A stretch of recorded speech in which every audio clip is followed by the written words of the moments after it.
My question for you, Jeffrey, is why do authoritarian regimes so often fear leaders who promote peaceful and democratic alternatives like Victoire Ingabire in Rwanda?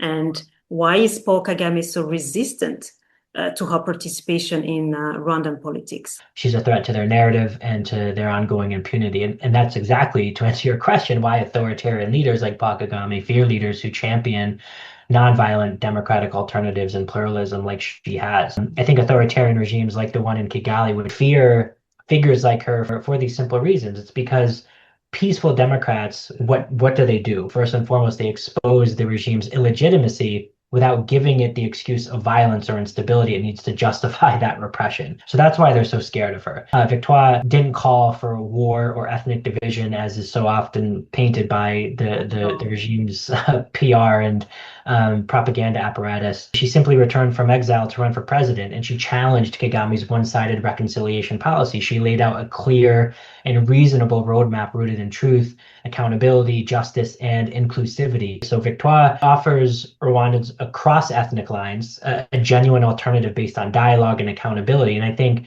regimes that are built on fear and surveillance and a tightly controlled historical narrative cannot survive that sort of genuine competition of ideas. They know full well that when citizens see a credible, nonviolent path forward, the founding myth of the regime collapses. This peaceful opposition is more dangerous to autocrats than armed rebellion because it is harder to demonize and much more contagious for people, and particularly the youth who are marginalized and looking for different opportunities.